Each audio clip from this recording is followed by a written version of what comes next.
Good morning. Can you hear the court? Yes, I can. All right, thank you very much. Ms. Clerk, would you please administer the oath of witness to Mr. Doherty? Please raise your right hand. Do you solemnly swear or affirm the testimony you're about to give in this case shall be the truth, the whole truth, and nothing but the truth, so help you God? Yes, I do.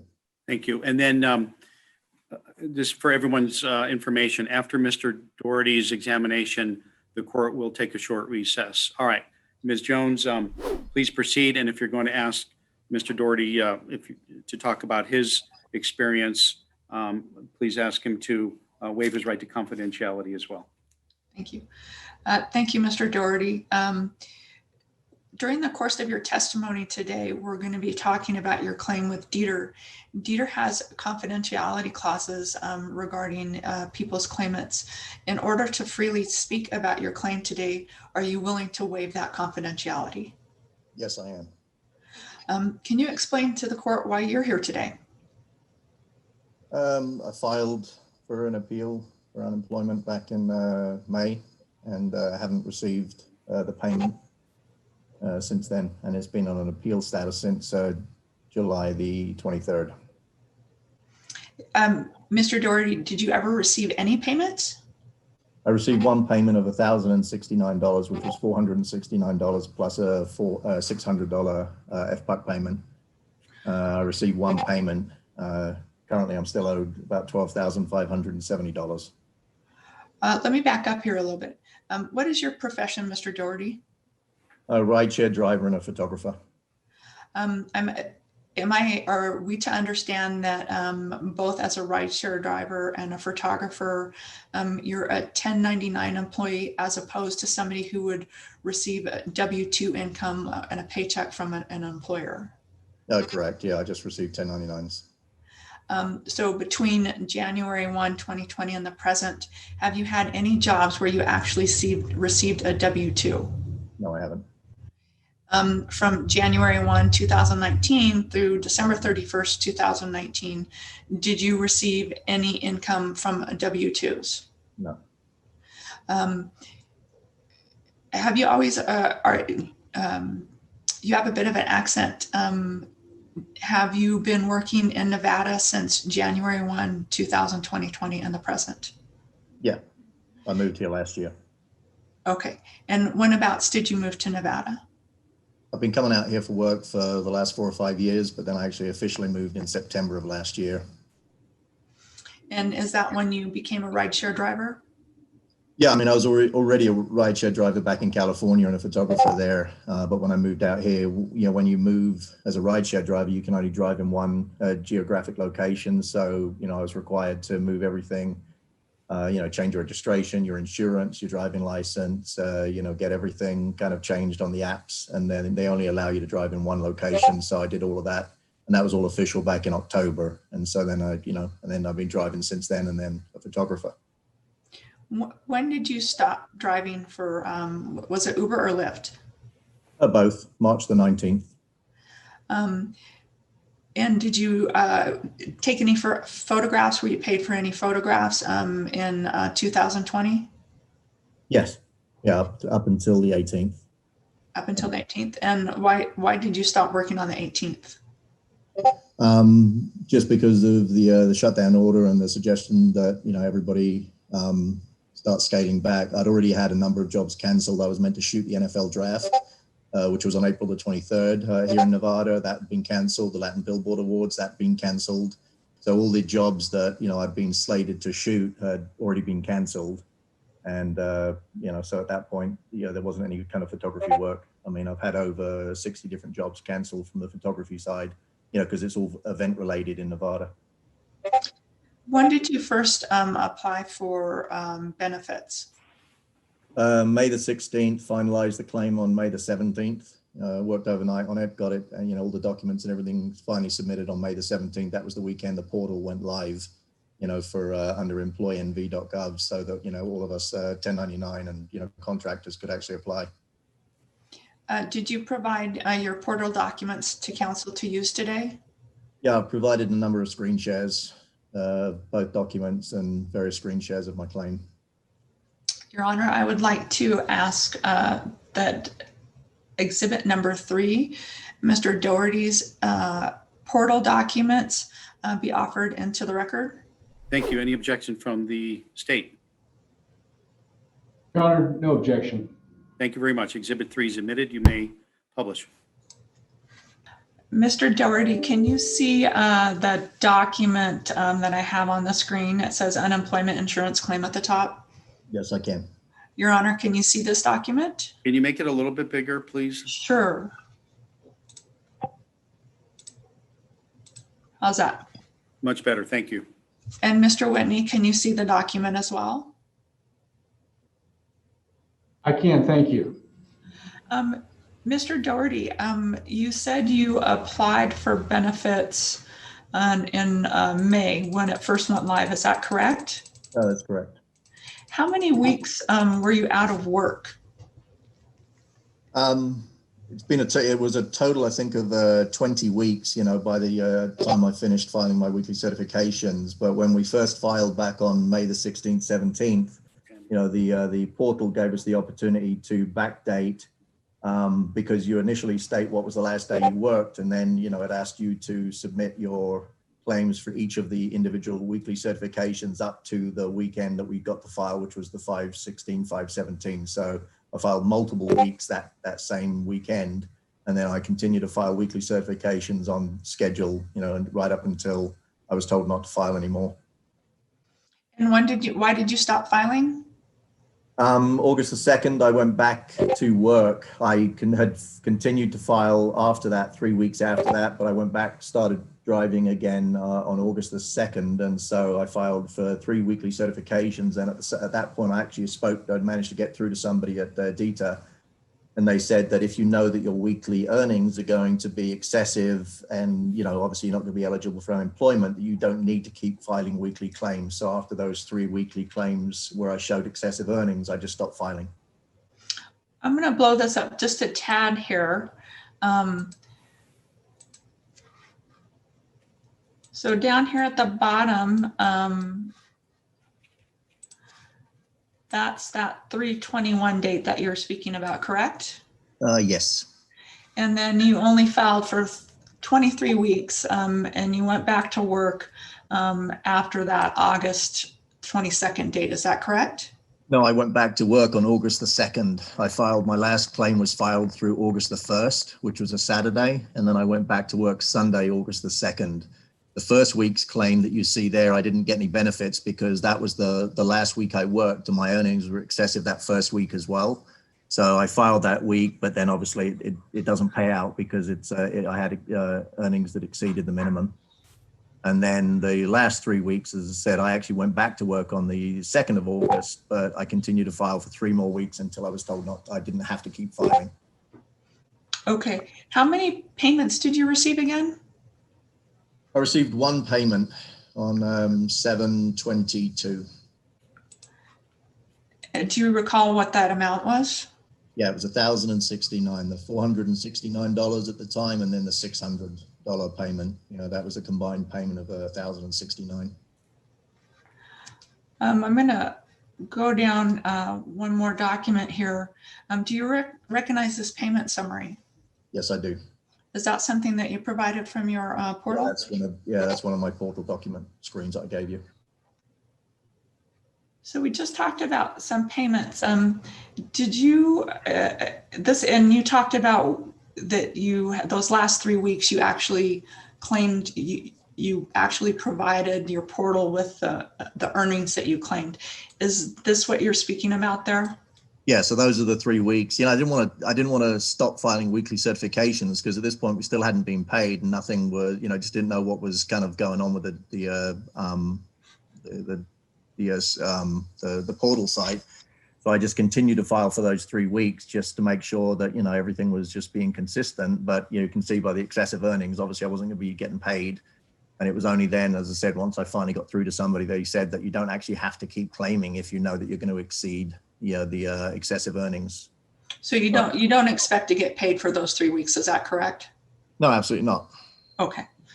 I'm going to move down here a little bit.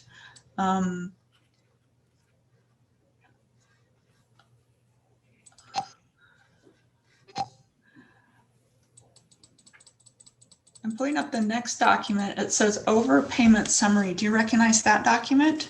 Oh, yes, I do. And did you provide this document to counsel? Yep, I provided the screenshot as well. Can you tell me what it says? Yeah, this is a recent update to the website. That little box there on the screen says that I have an overpayment issue, and because of that, any kind of benefits will be stopped. And below it tells me that I owe D.E.T.R $17,573 for money that they sent me that they actually never sent me. So, to be clear, you received approximately $1,000, $1,069, yes. but it seems here on this overpayment summary that they indicated that you were paid $17,573. Is that your understanding? That's what they think. Okay. Did you appeal? Have you appealed that overpayment decision? I have recently, I'd originally appealed the first problem because I'd been denied after that $1,069 payment on the 7/22. I received a denial letter on 7/23 telling me I was now disqualified because I have other payment eligibility. And so I've been under appeal since that time. I then recently filed another appeal for one of the two overpayment claims because there's an overpayment claim for the FPUC and then for the P.U.A.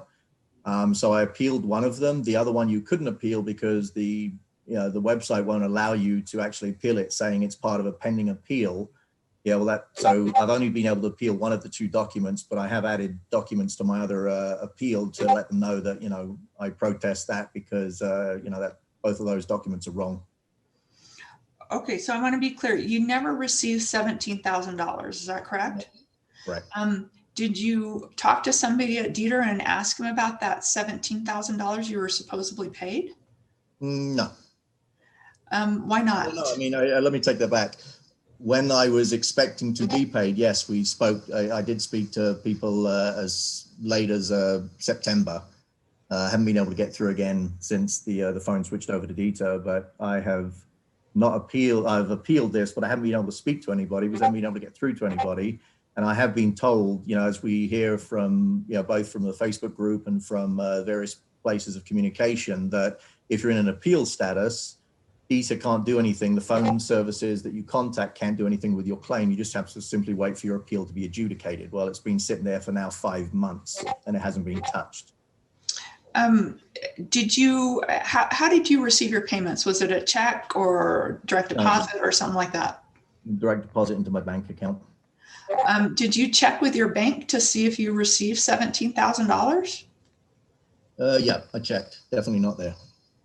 And here's the thing, though, is, I mean, on the it was kind of a running joke for a long time because they did some update before around 7/10, 7/11, that they did some type of update to the website that all of a sudden many claims, including mine, got populated with our transaction numbers and our payment numbers and a payment date. That initial payment date was 7/11. And then subsequently after that, that payment date, every time that you wake up in the morning of 7/11, suddenly the payment date's 7/12. Then you wake up the next day and it's 7/13. So it was a rolling pay date. So that date changed multiple times, 7 times, before they then started changing the payment dates weekly instead of daily. So, that was kind of the running joke that, I wonder if today's the day we get paid. I never was. And, the site for a long time reflected that. Then when the strike force took over in, middle of late August, they obviously updated the website and then they removed all references to the payment numbers of the transaction or to the payment number that they said that they'd paid us, and then they just now on my portal and the documents that you have there reflect it, show a single payment number and a single transaction number that, reflect the $1,069 payment. And even though the website, shows all these multiple payments, you can see they removed the payment number because they never actually paid it. So it wasn't an issue with the bank or getting rejected or anything like that. It just was never paid. And I'm going back to that payment screen. Can you, is this what you were talking about, your payment numbers? Yeah. But go to. Can you see it's not the payment summary screen. You go to, if you go up to the other one, the one above that. Okay, And just go up. Because it's the main claim summary. Oh, sorry, it's the previous document. It's not that, yeah, it's the actual claim document. So you can see there under payment number, you can see there's the payment number that references the only payment I received, and that was the date that I received it. Prior to that, there was another payment number, which was payment number, I think 295346 is the one that was paid. The one previous was 263311, and that was the one that they then cleaned up and removed from the website, you know, in late August, early September, to reflect that, you know, obviously we had not been, or I had not been paid that money, but I still got the letter stating that I was overpaid and I needed to repay the document, repay the amount. have you ever been able to speak to an adjudicator or referee about the fact that you never received any of your payments besides this one? No, because I've been in appeal status, and every time I've called and spoken to anybody, the last time was in September, they said, oh, I see your claim's under appeal. You'll just have to wait until the appeal's heard. There's nothing we can do for you right now. So, you know, it's just been sitting there. And then since I received the, you know, the overpayment letter, you know, this is, you know, where I'd submitted all these documents to you and, you know, uploaded my, you know, my appeals and things like that. But I haven't been able to get hold of anybody on D.E.T.R. But again, I'm told every time that I've spoken to them that it doesn't matter because you have to wait for the appeal. Did you ever receive any information from D.E.T.R saying that that you had a fraud or that they needed additional information or documentation? No, I mean, from the very beginning, I've had, I think, a very clean claim. I've always had all of the documents provided from the outset. I filed my tax returns, you know, as part of my initial documents. The only kind of change that, you know, that I received was that, you know, originally I filed under gross income. They then, you know, from what I understand, that was incorrect. And so they adjusted, you know, they gave me a redetermination letter to take me from the 469 payment a week to 181 a week. And I didn't appeal that because if that's actually the way it's meant to be calculated, then I agree with them. So I've left that alone, but then they haven't, I haven't had any other chance to kind of do anything. There hasn't ever been an issue. And it's one of the reasons I received that payment. I've never had an ID verify issue. I've not got multiple addresses or multiple claimants to my address. I mean, again, all the things that I keep hearing people getting denied for or claims being denied didn't seem to apply to me because I provided them with every document I've ever, you know, needed to from the very outset. And then as, you know, and then once I had this appeal, you know, then I provided copies of my Nevada business license from last year. And then I recently updated it to include the refiled business license because I'm still living here and still working here. So, you know, there didn't seem to be any reason why. But as I said, every time I've spoken to anybody, they just keep telling me I can't do anything because I have to wait for an appeal, but it's now been 5 months. Okay, I have no further questions at this point, Your Honor. All right, thank you. Before I give Mr. Whitney an opportunity to examine Mr. Doherty, I have a few questions because the timeline is a little confusing to the court. You stopped driving about March 19th. Correct. You stopped working as a photographer about March 18th. Do I have that right, Mr. Doherty? Yeah, that week. That was all the same week. All right. You started to apply as soon as the P.U.A. portal went live. You started the process about May 16 and you finished it and hit the send submit button on or about May 17. Do I have that right? That's correct. All right. You received your first and what turns out to be only payment from the state of Nevada on or about July 22nd, 2020 in the amount of $1,069, representing $469 of benefits plus $600 of the pandemic unemployment assistance for a grand total $1,069. Does that sound right? That's correct. All right. Now, you went back to work about August 2nd. Mm-hmm. And was that as a driver? Was that as a photographer or something different?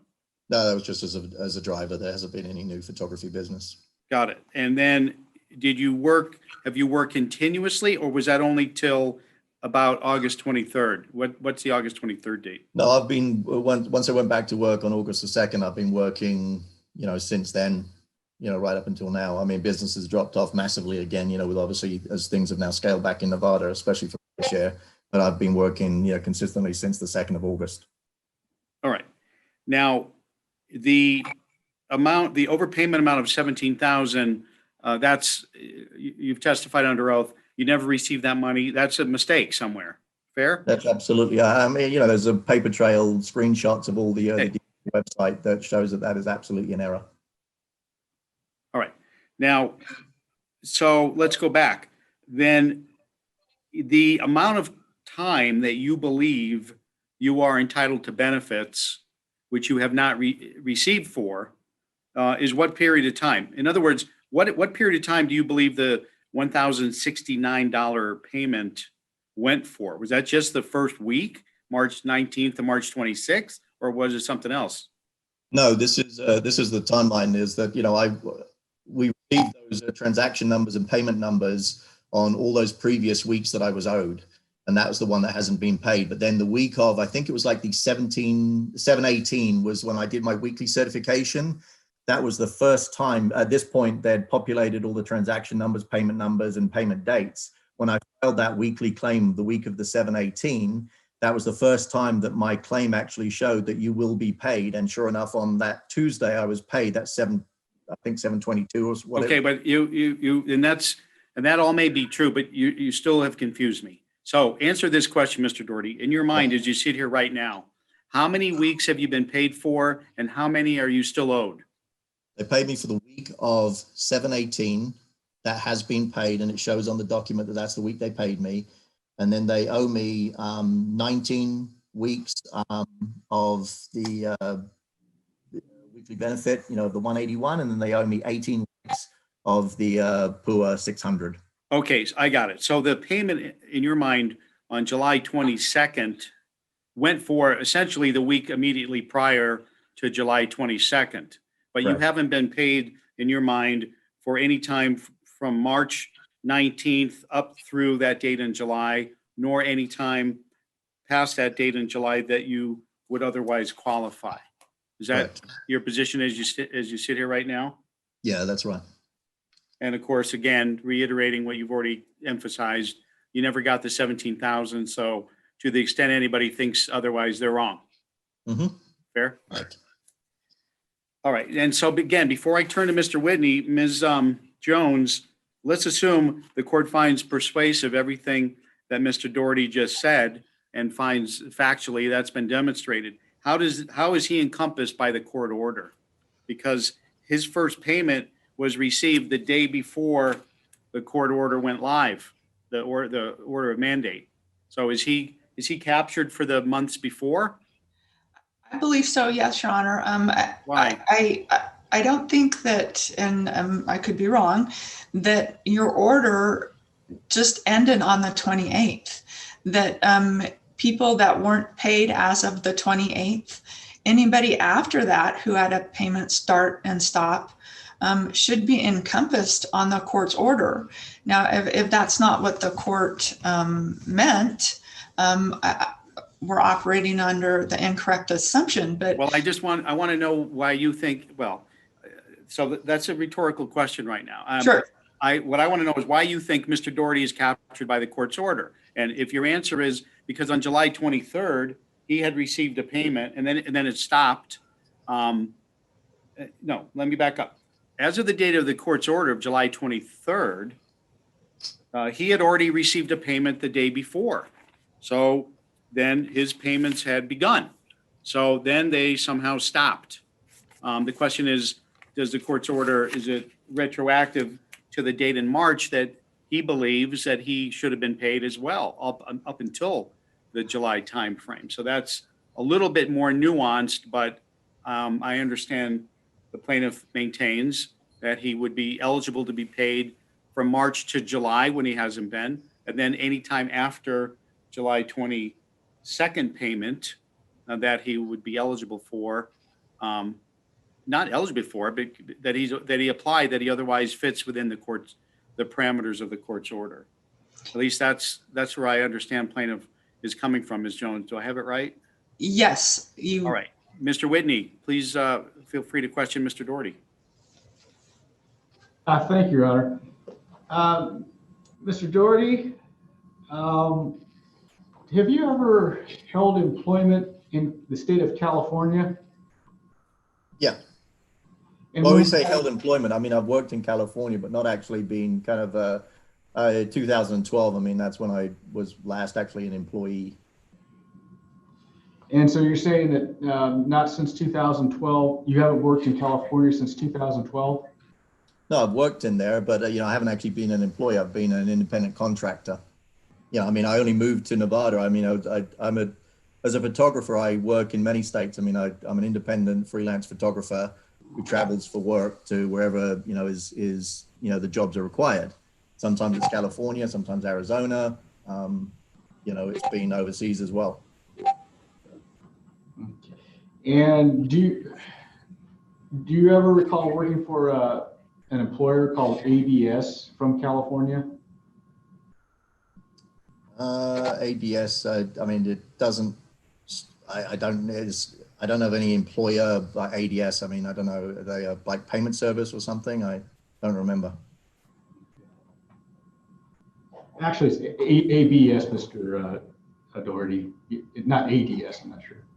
Does that make a difference? Again, not familiar with that company now. And you applied for P.U.A, and I think you kind of touched on this. Initially, you certified that you had around $20,000 in earnings, didn't you? 20,000 earnings per quarter. Per quarter. But as you kind of alluded to, your Schedule C showed that you had around $2,700 in earnings, correct? From what I understand, I mean, I didn't go back and look at it, but once I understood, from communication that, when you have to apply for the benefits, you kind of, it has to not be gross. It's, it's that Schedule C and that particular line you referenced. And that's why they reduced my benefit from 469 to 181. And that's why I didn't appeal it, because if I was wrong when I first filed that, then certainly understand. And, that's why I wasn't appealing it. Thank you, Mr. Doherty. Those are all the questions I have. All right, thank you. Ms. Jones, anything else? No, thank you, Your Honor. All right, Mr. Doherty, with the court's thanks, you're excused. You can drop off this call. You're certainly free to monitor the hearing for as long as you like. And to you and your family, a safe holiday. Ladies and gentlemen, the court will be in recess for approximately 15 minutes. We'll get back at it at approximately 11:30. But before we break, Ms. Jones, do the plaintiffs have any other witnesses that you intend to call this morning? No, Your Honor. All right, thank you. Then, Mr. Whitney, Mr. Ott, please have the state's first witness ready to go, and we'll bring him or her in, and we'll hear from them. The court will be in recess for approximately 15 minutes.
Pursuant to that Supreme Court rule, your death shall be qualified.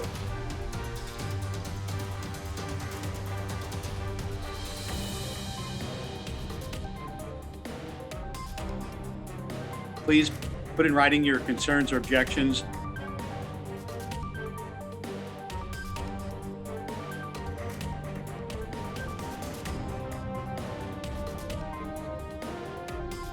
Any statement that you make is under penalty of perjury.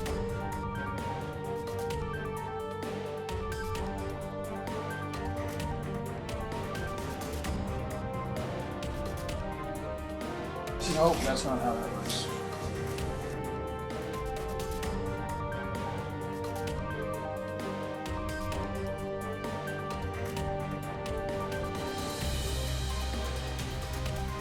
We will take this case under submission.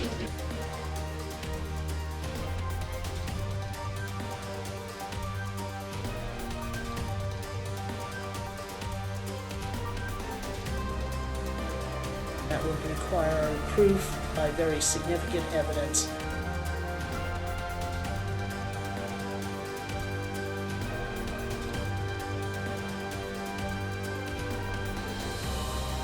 I want them to be present, and I want to be able to see them throughout these proceedings.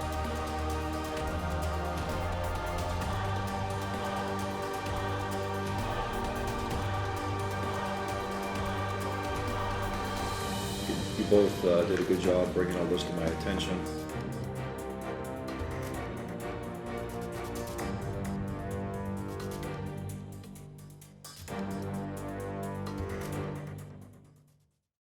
We're back on the record. At this time, I invite the state to call its first witness. Mr. Whitney or Mr. Ott, please proceed. Thank you, Your Honor. The state would call Miss Patricia Allander as its first witness. Thank you very much. Ms. Allander, I see you've already been brought into the meeting. Good morning. If you would please raise your right hand to be sworn. Do you solemnly swear or affirm the testimony you're about to give in this case shall be the truth, the whole truth, and nothing but the truth, so help you God? I do. Thank you very much. Mr. Whitney, you may proceed. Thank you, Your Honor.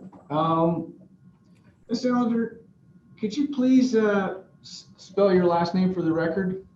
Sure. First name is Patricia, last name is Allander, Allander. And Ms. Allander, where are you employed? I work for the Employment Security Division of D.E.T.R. And how long have you been employed there? 11 years. What is your current position with the Employment Security Division? I am currently a business process analyst. How long have you been in that position? For 3 years. Now, as a business process analyst, what are your main job duties and responsibilities? Currently, I am the lead analyst for the Pandemic Unemployment Assistance Program. I'm also a supervisor in the Unemployment Insurance Support Services Unit. I test and monitor the P.U.A web-based application. I report problems in the system to the third-party vendor who developed and operate the system. I assist in development of internal policy and procedure for the P.U.A program based on guidelines from DOL along with state and federal law. Are you aware of the Amethyst Payne case with D.E.T.R as the defendant that was filed in Washoe County? Yes. Now, as part of your job, do you happen to be aware if D.E.T.R ever received claims from for P.U.A benefits from claimants from the time period before March 17th, 2020? Yes. And did D.E.T.R actually review those claims? Some were reviewed, but not all. Did D.E.T.R award P.U.A benefits to any claimants making a claim for P.U.A benefits? Actually award somebody claimants P.U.A benefits for someone that was making a claim prior to March 17th?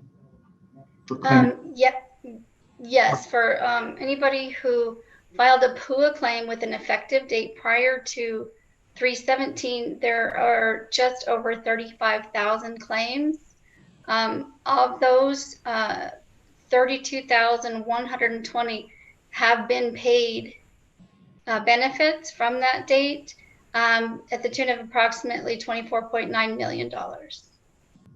Did D.E.T.R make any blanket denials of P.U.A benefits if a claimant made a claim then for the period prior to March 17th? No.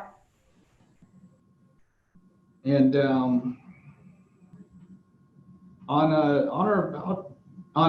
you know when D.E.T.R set up its appeal process system, when that began?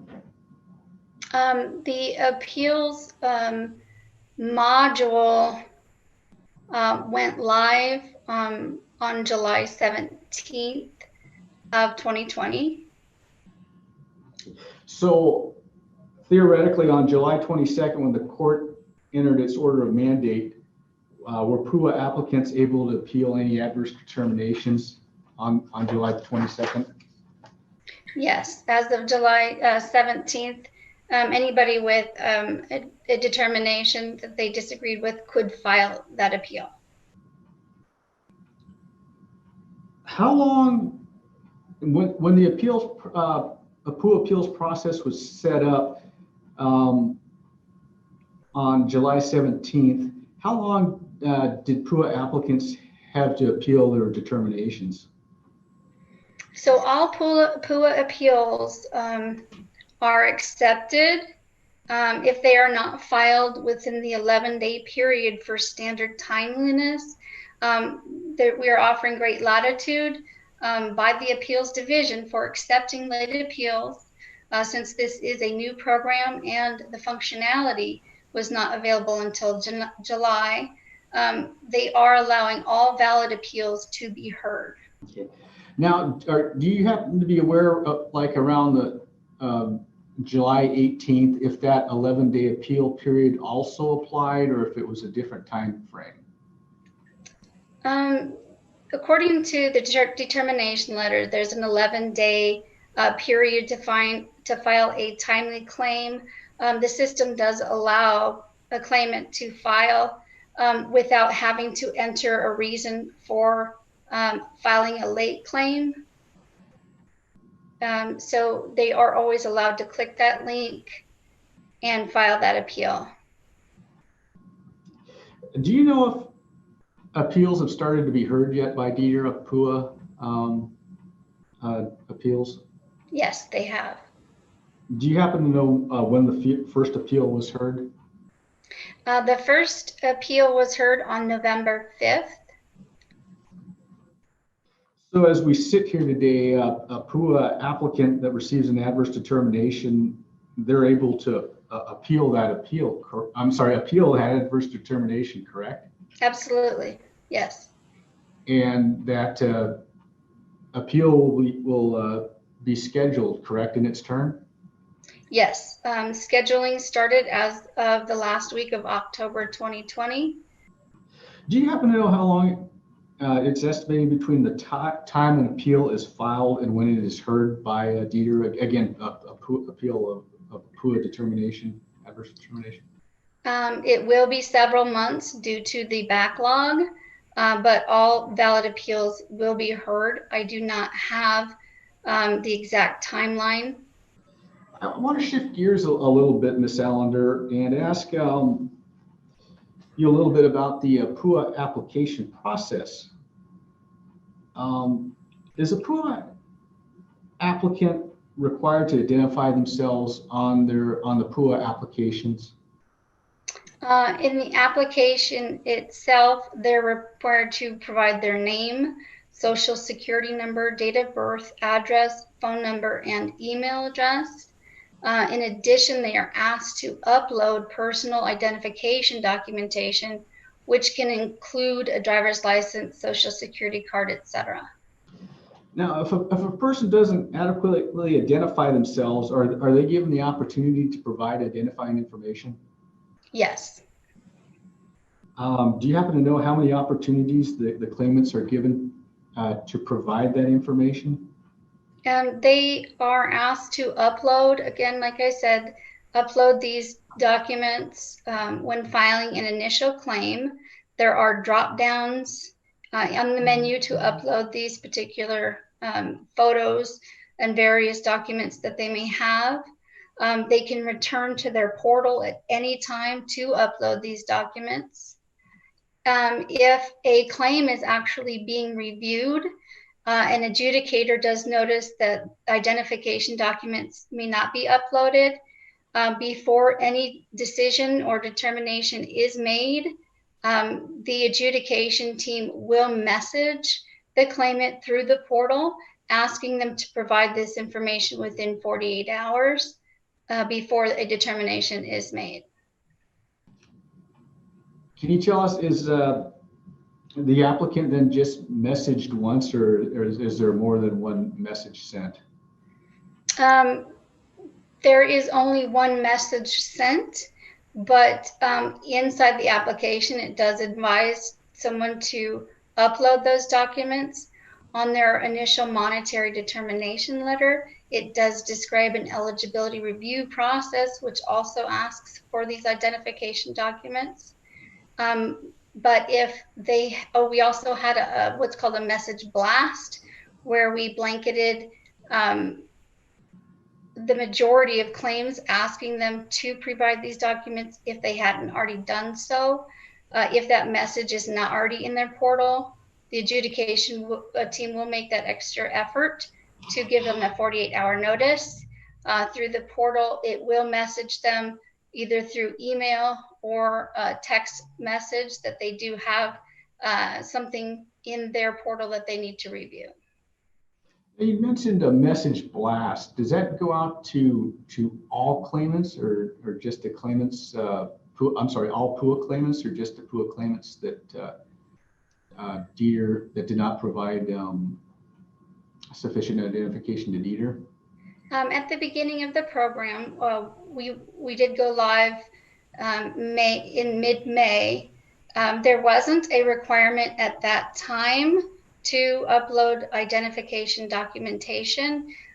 In June, we asked the vendor for the program to message the majority of claimants, as many as possible, to provide this information.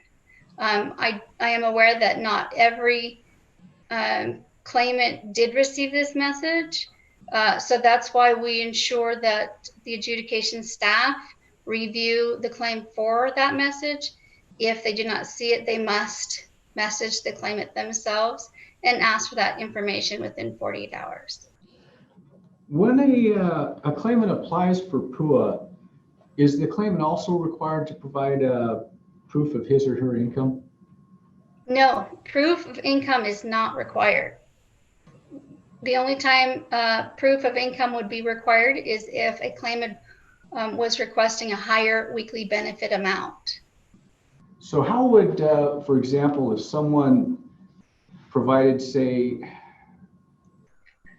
their W-9 form, how would an overpayment actually come out of that? I think you might be referring to the determination of the weekly benefit amount. Claimants self-certify their net income for 2019 on a quarterly basis. The weekly benefit amount is determined based on that self-certification. Per the DOL guideline, they have up to 21 days to provide proof of that income. If proof is not provided, the department can reduce that benefit amount to the minimum, or if the financial documentation that they do provide does not support their self-certification, it can be reduced. If a claimant is receiving a reduced amount, at any time they can provide additional supporting documentation, and that weekly benefit amount can be raised as well. And any raised weekly amount is retroactive to the beginning of their claim. When anytime a weekly benefit amount is increased or decreased, a new monetary determination notice is generated, sent to their portal, and all documentation have appeal rights. So if they disagree with that amount, they can go through the appeals process. Do you happen to recall what authority states that the person has the 21 days to provide proof of his or her income that they self-certified to? UPL 1620, the monetary determination for self-employed individuals must be based on proof of net income. If the state is unable to determine net income based on the proof provided, the individual will receive the minimum P.U.A benefit And that currently in the state of Nevada is $181. So what then would happen if a P.U.A claimant certified that they had perhaps $100,000 in income, but then didn't submit any type of proof after the application, and the 21 days elapsed? What would happen then in a case like that? When the claim is reviewed and no documentation is provided to support the self-certification, then the division will reduce that benefit amount. If the claimant had been paid at the higher weekly benefit amount and then reduced, that will create an overpayment. I'm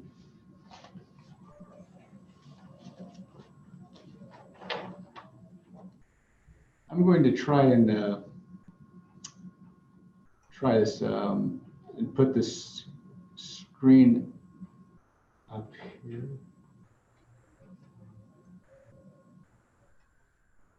To show you exhibit number 18.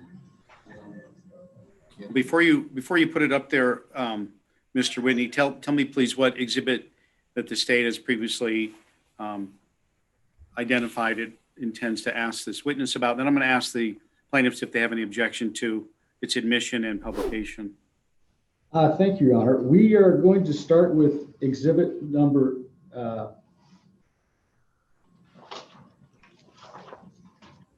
18. And what is it generally?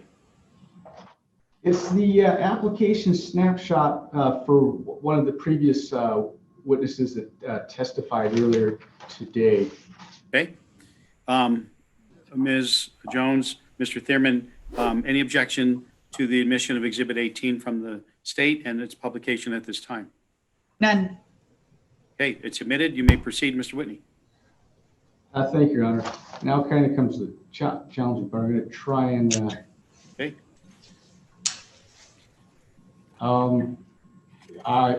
Miss Attorney Jones and Judge Breslow are able to see exhibit 18. Not yet. I see you're about to click on it.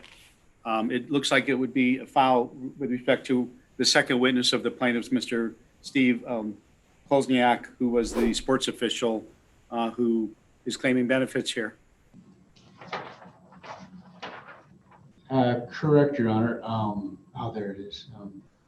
While you're putting that up on the screen, Mr. Whitney, let me just ask, please, a few questions of Ms. Allander. First of all, Ms. Allander, excuse me, I certainly am going to state the obvious here that I don't envy you and the job that you have at this particular time. I'm sure it's been quite a challenge in light of everything that's going on. Is that a fair statement? That is a fair statement. All right. So, whatever happens with this case, whatever happens with this hearing, you have the court's thanks for the effort that you and I'm sure your colleagues are putting in to attempt to address, as the court has used the phrase earlier, a crushing load of claims for benefits. All right. That having been said, a couple questions. First of all, were you made aware of the court's order of mandate with respect to the court's order for payments to be, resumed or at least not stopped? That came out on July 22nd? Yes. All right. And were you made to understand that, other than for the certain areas which would allow the state to stop payments once begun, that payments were to continue? Was that explained to you? Yes, absolutely. All right. And again, I'm looking at the order of mandate from July 22nd. It indicates, and the court ordered, that once payments have started, payments cannot be withheld. It must be restarted unless the applicant did not file a weekly claim or the applicant had earnings in excess of that which would otherwise qualify the applicant for benefits, or the state had in its possession clear and convincing evidence of fraud, or the applicant had an opportunity to be heard on a dispute or appeal.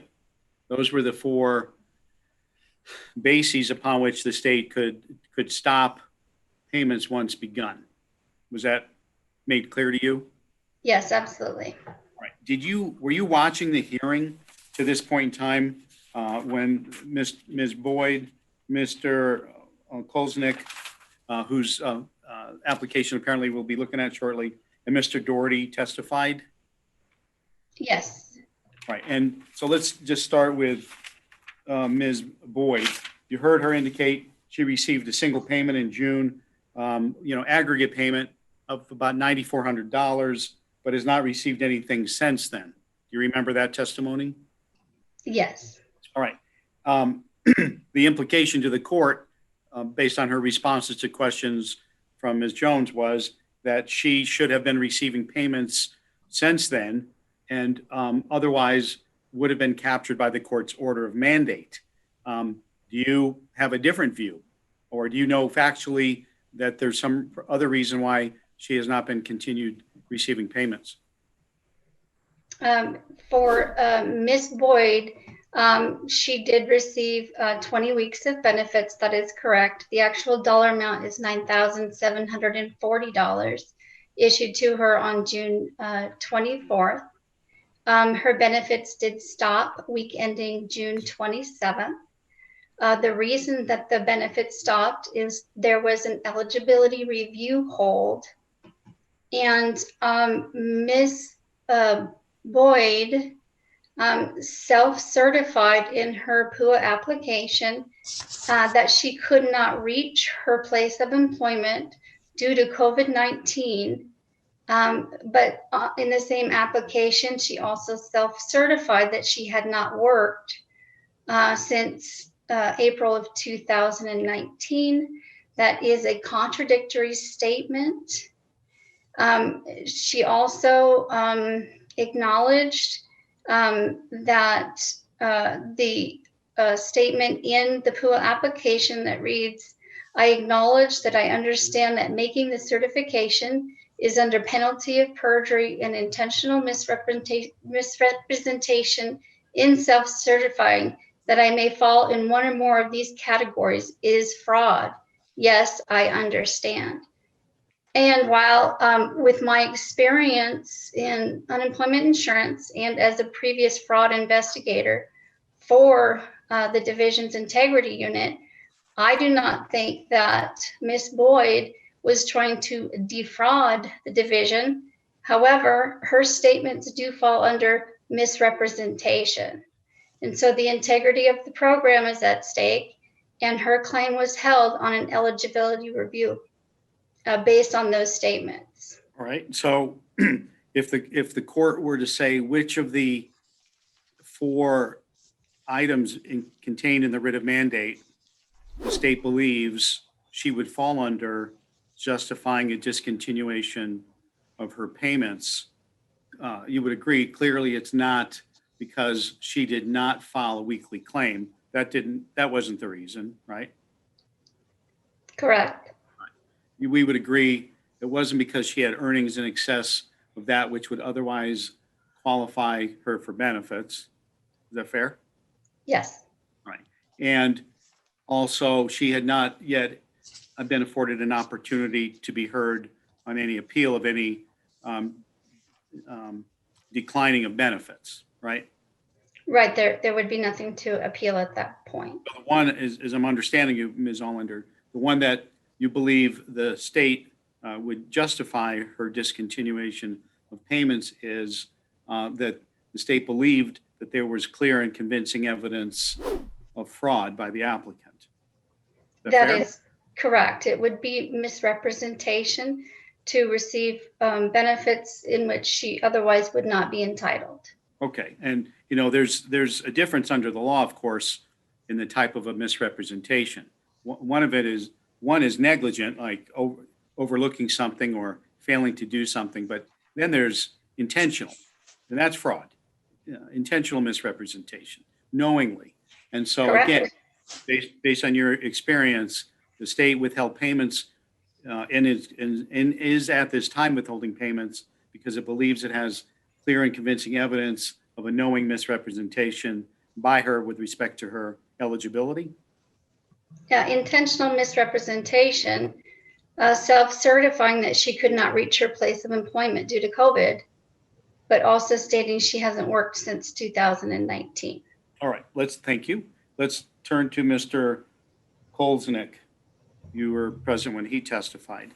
I'm assuming you've had a chance to listen to his testimony and possibly look into his status as well. Is that fair? Yes. All right. So in respect to his belief that he has not received benefits he would otherwise be entitled to, and that the plaintiff's counsel believes that would otherwise entitle him under the writ of mandate, what's the position, please, Ms. Allander, at least to the extent of your area of understanding and knowledge as to why he is not currently receiving benefits? He is not currently receiving benefits because he is eligible for regular unemployment insurance effective April 5th of 2020. All right. So again, not to beat a dead horse here, but let's go over the court's writ of mandate again. That's not indicating that the applicant failed to file a weekly claim, is it? No. It's not suggesting that the applicant has earnings in excess of that which would otherwise qualify the applicant for benefits, is it? No. There's no clear and convincing evidence of fraud with respect to his application for benefits, is there? No. And this applicant has not yet had an opportunity to be heard on any appeal he has filed in this matter, has he? And he has filed an appeal, but no, he has not been heard at this point. All right.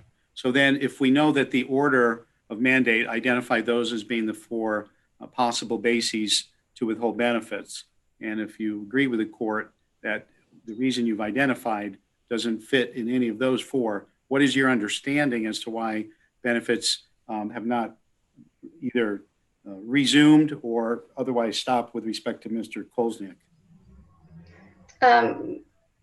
Mr. Kolznick was advised to contact D.E.T.R for his unemployment insurance claim. He did testify that he made several attempts to contact them. D.E.T.R was aware when they made this disqualification on the P.U.A claim of his UI eligibility. D.E.T.R could have done a better job by completing the request to convert the P.U.A claim to a UI claim and assist Mr. Kolznick a lot sooner. Fortunately, when a claimant does file an appeal, there is a second review process. When this process, when the staff that do this process get to Mr. Kolznick's claim, they will at that time do the claim conversion and make sure that his any eligible benefits will be released. But unfortunately, that process has not yet occurred. All right. And that's informative, and I appreciate that. But you're answering a question that the court didn't exactly ask. Let me ask you this. Who at D.E.T.R would have the authority to either order payments to be made, notwithstanding the concern by the department that he might be eligible for UI benefits? Who has the authority to order payments notwithstanding that? Or alternatively, Ms. Allander, who has the authority to direct D.E.T.R not to release payments? In other words, is it your responsibility to make that determination? Is it Ms. C.A.R.E.S? Is it somebody else? And if so, who is it and what is their job title, please? Management and administration would make those directives. Okay, so who specifically? Who do you mean by management and who do you mean by administration? In other words, if I were to say to you, who made the decision not to pay Mr. Kolzniak, even though the reason that he's not being paid does not fit neatly in any of the four bases that are encompassed by the court's order of mandate? What person or group of people made that decision? The disqualifying determination was issued by an adjudicator. And the adjudicators are aware of the court's writ of mandate and that the decision whether to disqualify or not, unless it's under one of those four reasons, has already been made. Is that fair? I would have to say that would be an assumption. I do not offer that authority or that mandate, but administration and management do.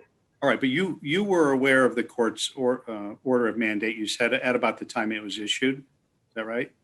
Yes. All right, and so the people that act as adjudicators, is it fair to say that you believe they were advised as well? Yes, that would be fair. All right. Thank you. I appreciate this. I may have additional questions.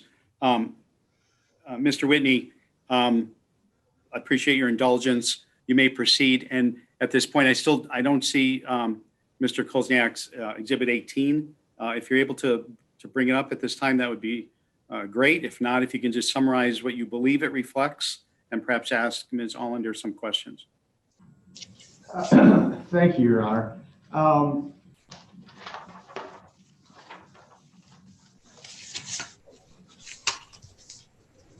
Are you, Ms. Allander, then, do you recall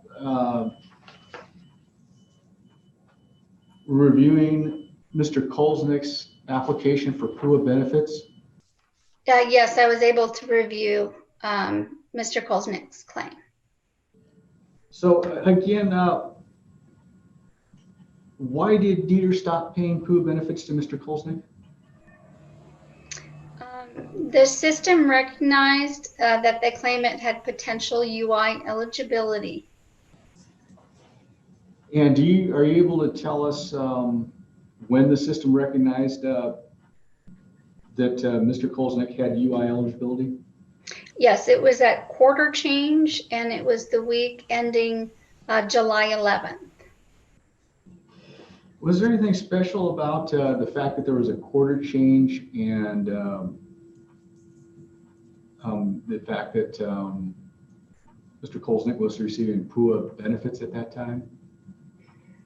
Yes, per UPL 1620, change 1, question 51 asks, how often are states required to check whether an individual remains ineligible for regular unemployment or EUC, which is the extension? The answer is because an individual receiving P.U.A cannot be eligible for regular UI, states are required to confirm an individual is still ineligible every quarter.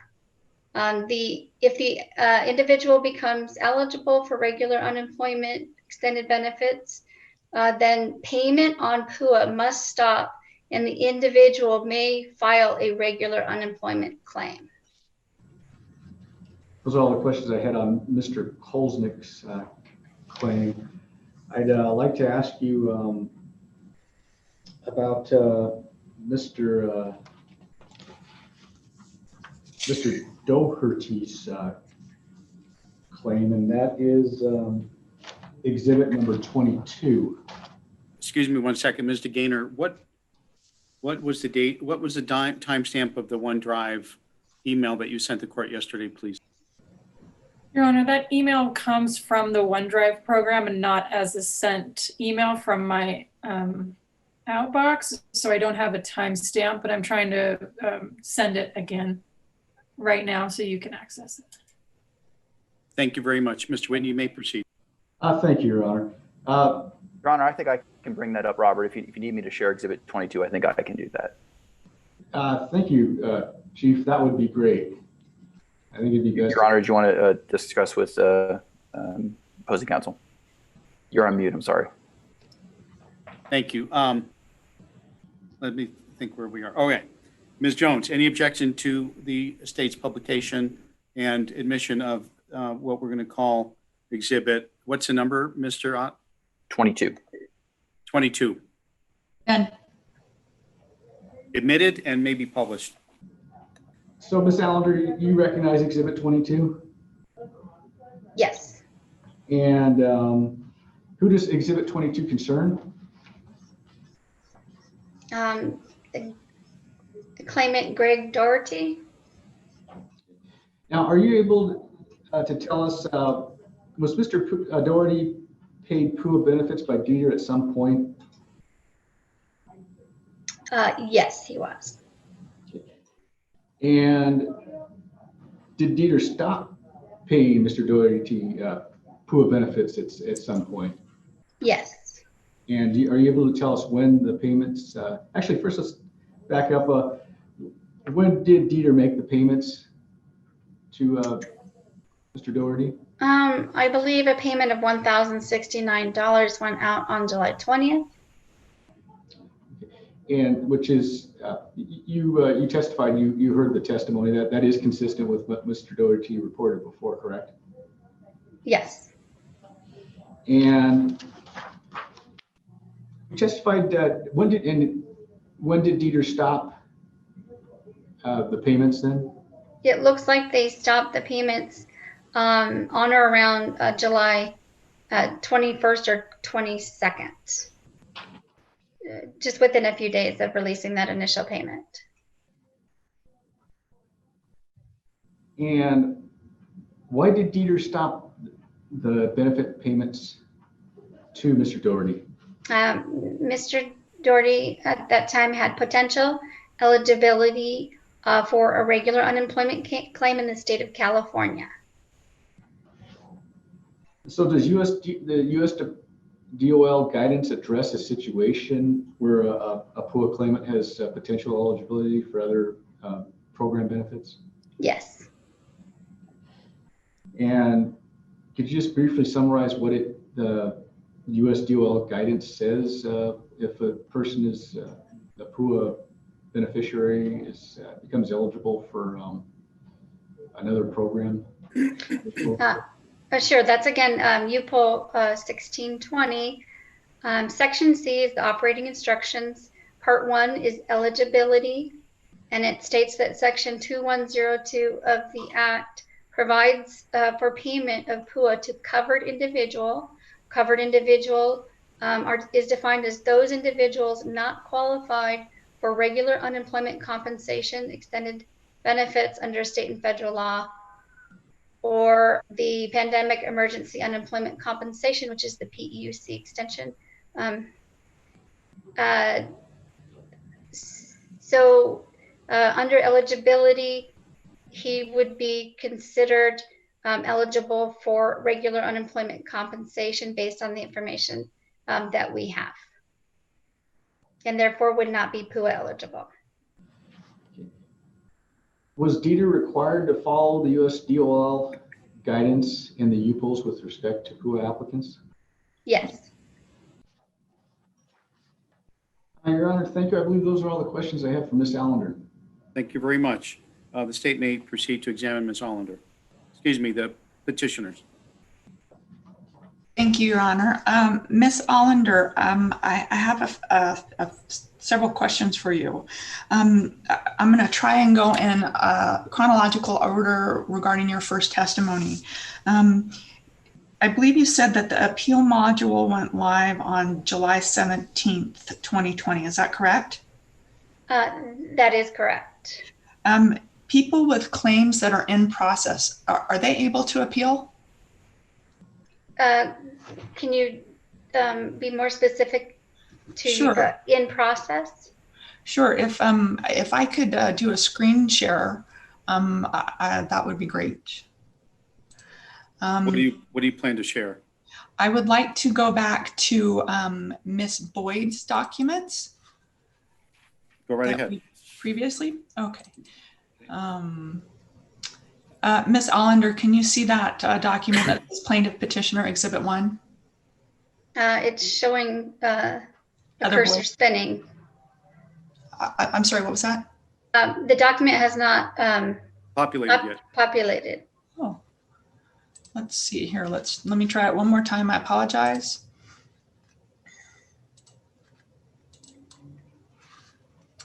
There, I have a green box now. Do you see it now, Miss Allander? Yes, I see it now.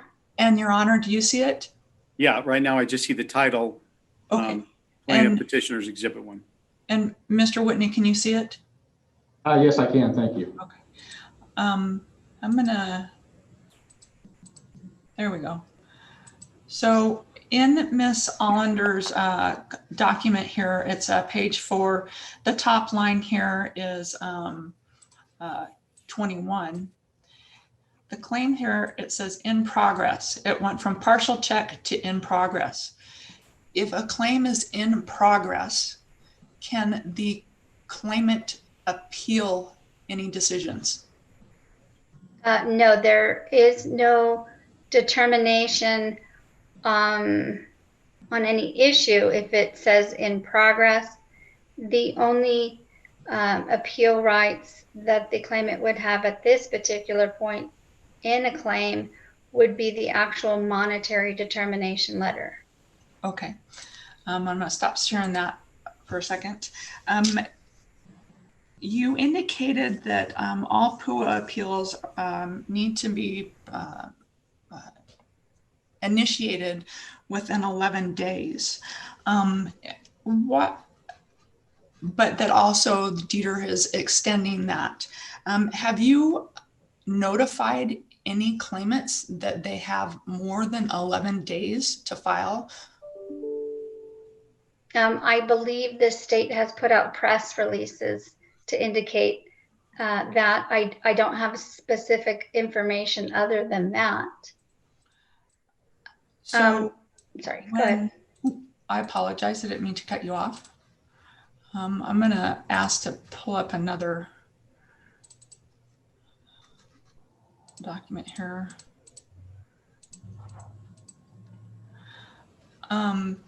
I would like to pull up another document, Your Honor. It's Mr. Kolsnick's documents. It was exhibit number 2. May Yes. I put that up? Go right ahead. Yes. In Mr. Kolsnick's document, Ms. Allander, can you see this? It has a pandemic unemployment disqualifying determination at the top. Do you see that document? Yes. Your Honor, can you see that document? Yes. And Mr. Whitney, can you see that document? Yes, thank you. So when a person receives this letter, it says that, I believe on here, one moment, that your appeal, hold on, your appeal must be received by 8/14/20. So the official document, is this an official document from D.E.T.R? Yes, it is.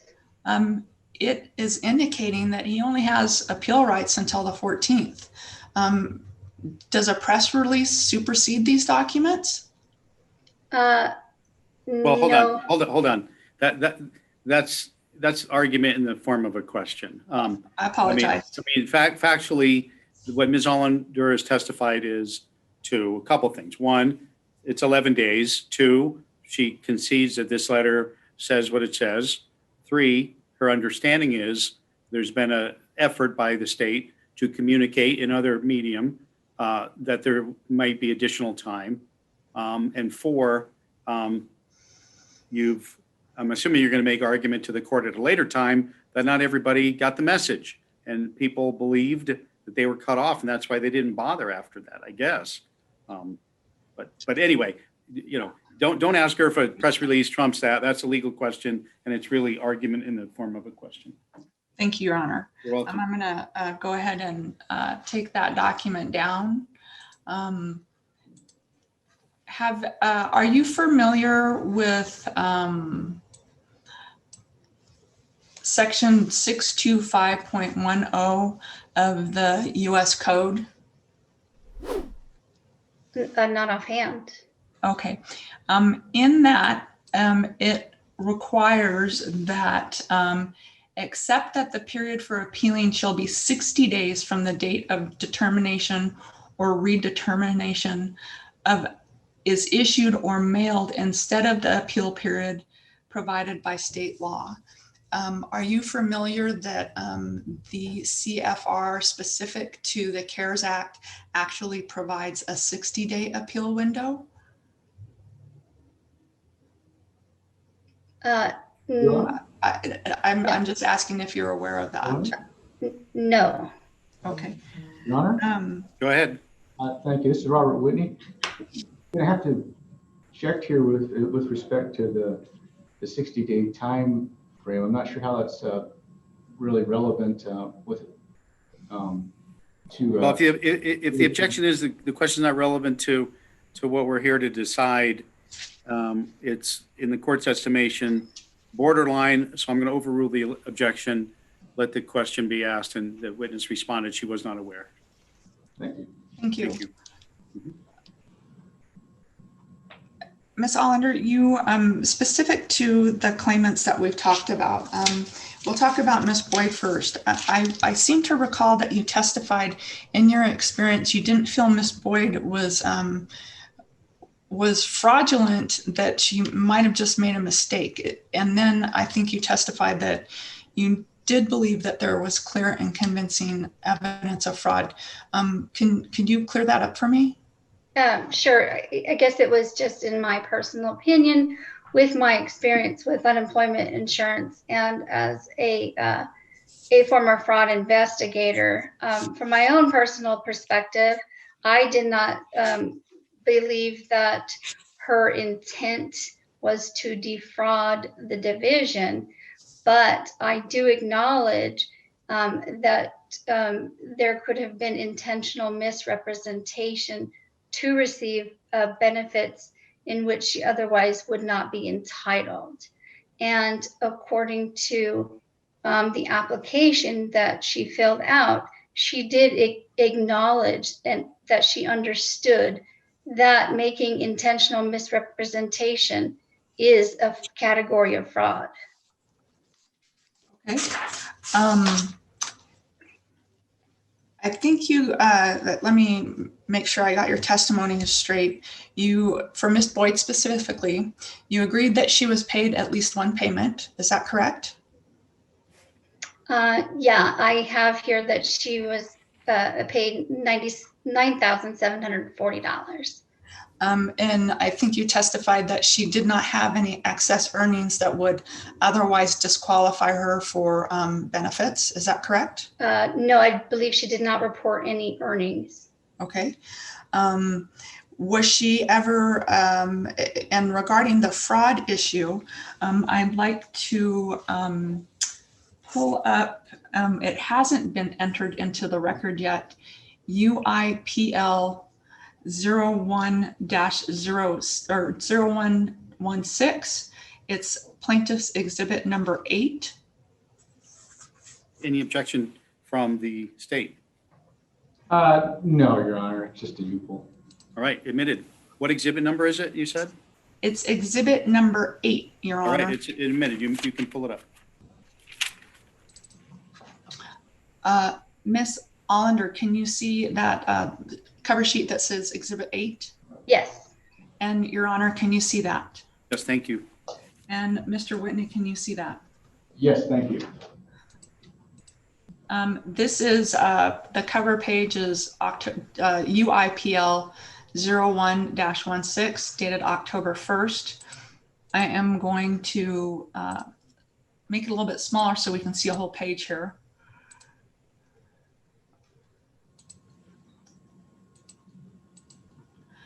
I'm going to draw your attention to page 6, the highlighted area. It says section I, requirements for making determinations of fraud. Specifically says where there is a factual conflict between the information received from an individual and other information received by the agency from any source, it is incumbent upon the state to make further contact with the individual inform him or her of the conflict, and allow an opportunity for rebuttal. Because such factual conflicts require the state agency to make determinations of credibility and intent, determinations of fraud must be made by agency staff. The determination may not be made by an automated system. Did I read that correctly? Is that, if that question is to me, yes, you did. Was Miss Boyd provided with an opportunity for rebuttal prior to her benefits being stopped? No, because she was not issued a fraud determination. So I'm a little bit confused. If you believe when you testified that she was paid, she didn't have at least once the $9,000. She had no excess additional earnings. She hasn't had an opportunity to be heard, but you think that there might be some sort of fraud on her account. And here the UIPL unequivocally states that she needs to be contacted, not by an automated system, but by an actual person that can make a credibility determination. And so my question to you is, was she afforded that opportunity before her payment stopped? Well, she already answered the question, Ms. Jones. She said no. Okay. But then she went on and said, Ms. Allander said, it's because I'm understanding, Ms. Allander, it's because she didn't qualify for the provision here that allows for her to be contacted and to make a rebuttal, because the reason identified to Ms. Boyd was not because she had been flagged for fraud. Do I have that right? I believe so. All right. So what was she actually notified of that was the reasons that her benefits were stopped, please? Her benefits were stopped because of the conflict in her application. There was no disqualification issued. I am not too sure why. I do not have that answer. Typically, when a claim is reviewed and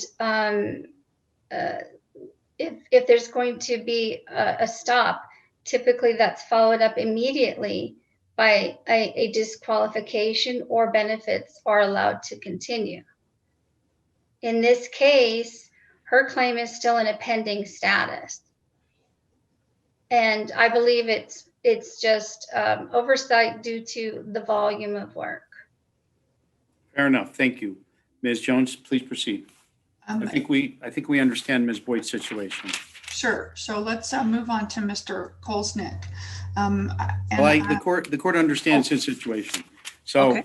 Why don't we just drop down to Mr. Doherty, because I'm still a little unclear as to him. Okay.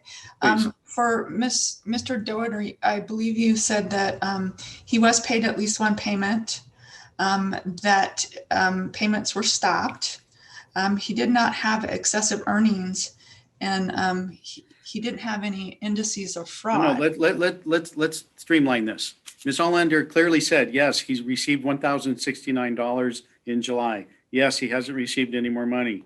And the basis was, it appeared he had available unemployment benefits from the state of California, and she's identified the guidance from the Department of Labor that says you're not eligible for P.U.A. if you have eligible UI benefits from somewhere else. Now, that's what I'm taking, Ms. Allander, from what you've identified. If I'm wrong, please straighten me out.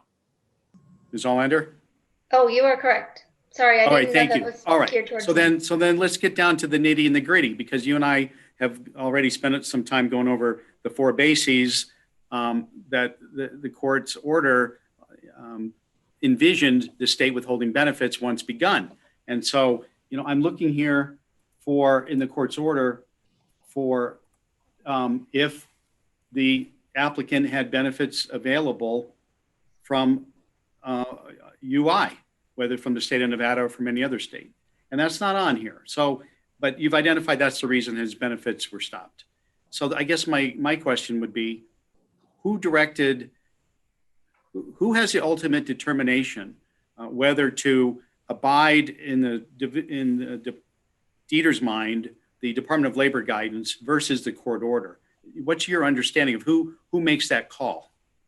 Is it you? Is it somebody in administration? Is it senior? Is it the director? Is it general counsel? I mean, who actually is, to your best of your knowledge and understanding, Ms. Allander, makes the determination as to which one to follow? I believe that would be fall under the administrative level.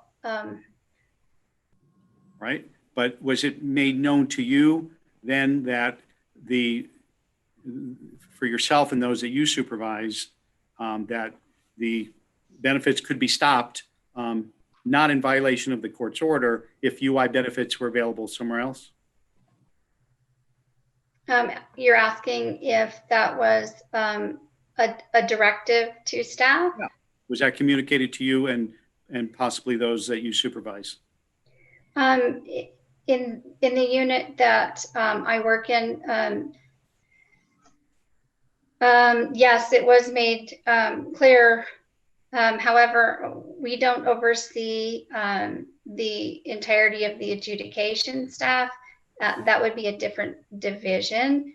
So I don't have the direct knowledge of how that was communicated to them. Fair enough. All right. Thank you. Ms. Jones, please continue. I have no further questions for Ms. Allander. Thank you. Mr. Whitney, any follow-up? Thank you, Your Honor. Just one brief one question. Ms. Allander, actually, never mind. Your Honor, I'll withdraw the question. Fair enough. Ms. Allander, with the court's thanks, you're excused. Very much appreciate your testimony. To you and your family, a safe, healthy holiday season. You can drop off the call. All right, it's 12:30. The court's going to take a 30-minute lunch recess. Usually it's longer, but I want to get right to it so we don't run out of daylight here. If the state would please have their next witness ready to go promptly at 1 o'clock, we'll go from there. With respect to technology and sharing of the screens, I think a combination of the court having access now through the OneDrive to all the exhibits and Mr. Ott being able to screen share, I think we've moved past that, but of course, do whatever you want to do to improve that if there's a way to do it. Absent that, we'll be in recess until 1 o'clock. I wish everybody a pleasant lunch. Thank you.